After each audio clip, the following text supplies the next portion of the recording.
Eto na mga ka-Youngstown, ang parusa ni Youngstown. Ganito tayo magparusa ng ibon. Ayan, sige, lumipad kayo ha. Takatambay-tambay kayo ha. Para mabago yung ugali nilang pagtatambay. Ayan sila oh. Pagod na yan. Sige, tambay pa oh. Ayan, sige, dapo ka dyan. Pa isa oh. Dapo rin doon sa ano. Sa dito, water tank. Eto si ano, Panatski. Ay si ano, si Negro. Dumana siya, yan siya oh. Bilis. Grabe.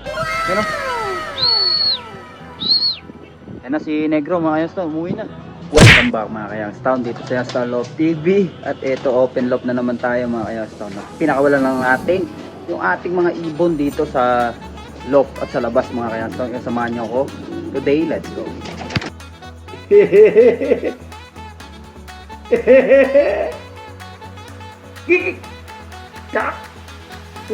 Like and subscribe. I can fly.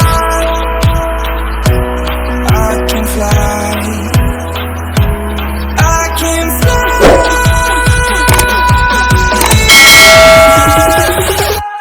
I can fly. Ito na mga kalapatid, wala na pala tambay oh. Pasok na kagad sila oh. Ano, tatambay pa kayo? Ano pala kailangan nyo? Bibilat kayo sa mainit na mainit para tumino kayo eh. Ayan mga Youngstown oh. Kat. Yan, bubugaw-bugawin mo sila mga Youngstown para magtino sila. Dito na, pasok na. Ano? Pasok na yung mga yan oh. Ano, sige, tumambay pa kayo at nang mabilad kayo. Ano, sige. Okay, pasok na dito. Ano, pinagod ko sila ng pinagod para naman eh kaagaran, pumasok sila. Tsaka dito sa taas, nandun yung landing board oh. Dito oh, ito yung landing board, at dyan kayo pumupunta. Ayan oh, mga siraulo itong mga ibon natin. Mga tiglas na ito, pagod na oh. Ano, tambay pa. Akyat sa landing board.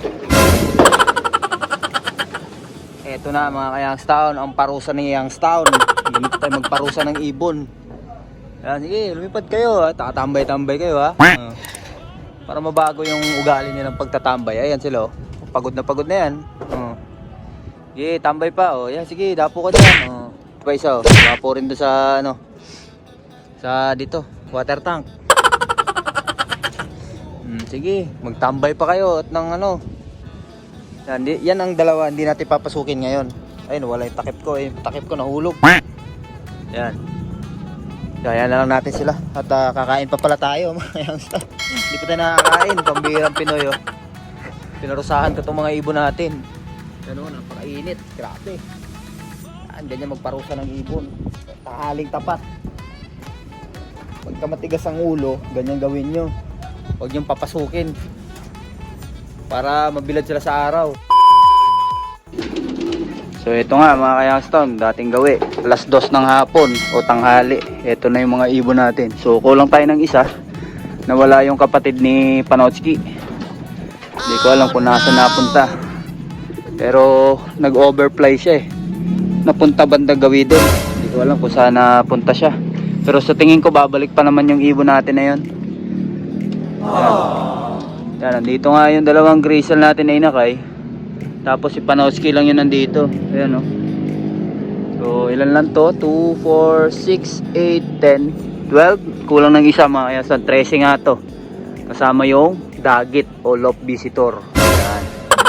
13 yan mga Youngstown. So wala nga dito yung dagit. Di ko rin alam kung nasan siya. Ayan, wala dito eh. Ay, nandito pala yung dagit mga Youngstown. Nandun oh, sa kahoy. Nandun sa may kahoy na yun. Ito si ano, Panatski. Ay si ano, si Negro. Dumana siya, yan siya oh. Bilis. Grabe. Yan oh. Yan na si Negro mga Youngstown. Umuwi na. Uy, sumobra. Lakas ng hangin, grabe ito. Galing. Kala ko nawala mga Youngstown. Kanina pa yan sila alas 12 kasi. Kala ko nawala siya. Ayan siya oh. Nakabalik. Nakabalik siya. 'Di ba? Solo niya yan mga Youngstown. Nawala siya, may walay siya eh. Pumunta ron oh, layo. Pumunta dun. Mag-isa. Butit nakabalik pa. Galing. Rumonda lahat halos to mga Yaston. Ang una lang bumaba si Panotsky at saka yung dalawang Grisel. Bumaba sila agad. Pero ito, kinabahan talaga ako dito. Kay Negro. Biglang lumayo. Mag-isa siya. Ayan siya, oh. Ang liit niya pa mga Yaston. Oh. Talagang cute na cute pa. Inakay na inakay pa. Yan, oh. Pero nakabalik pa rin. Galing. Ito, di na halos mailap to sa ating mga ibon natin. Ayan, oh. Nung umpisa, mailap sila. Tapos mahirap silang pababain. Ngayon, dito na talaga sila rumirekta sa bubong. Ayan, oh.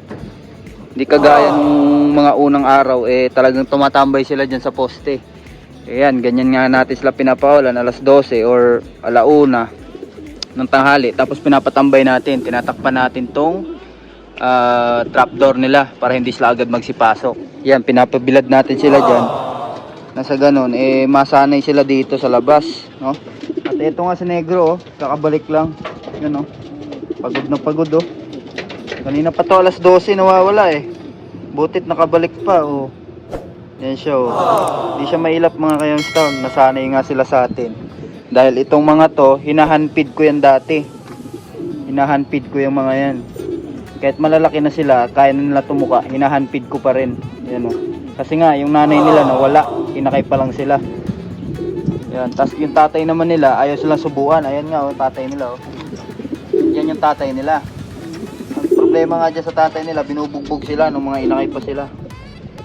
Yan, kaya hiniwalay ko. Ayun yung mga ibon natin, nandyan lahat sila. Ayan, oh. Bali, ano nga yan, 13 lahat yan. Yan, puro flyer na natin lahat yan. Maliban lang doon sa dagat, syempre hindi natin flyer yung dagat. Ayun, binabara ko nga siya, oh. Ayun siya. So dito na talaga titira yan, ayaw na umalis Ayun yung dagat, oh. Yun, yan, dagat yan. Yan, dito na titira yan mga Kayaston. Wala tayong magagawa dyan. Ayan, nauuhaw na si Negro. Mamaya uli, update ko uli kayo dahil pupunta na ako ng babe shop. Bye. Negro, saan ka ba galing? Kanina ka pa alas 12 nawawala. Ha? Ka na alis, ha? Diyan ka na lang. Yan, tambay mo na kayo dyan ng mga tropa mo. Diyan lang kayo.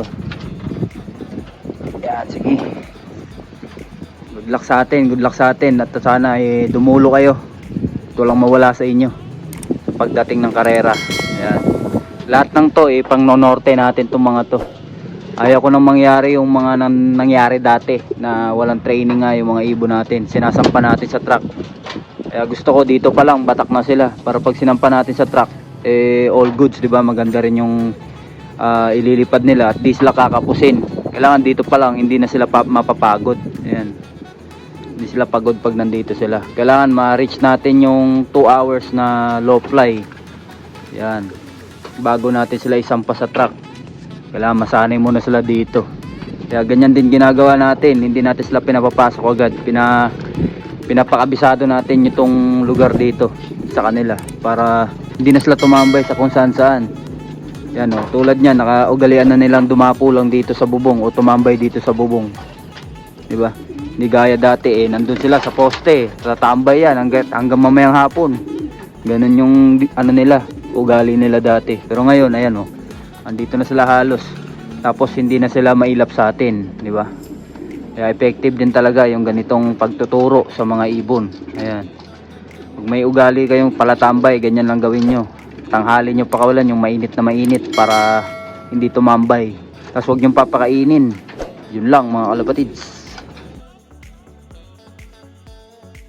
Like and subscribe. I can fly.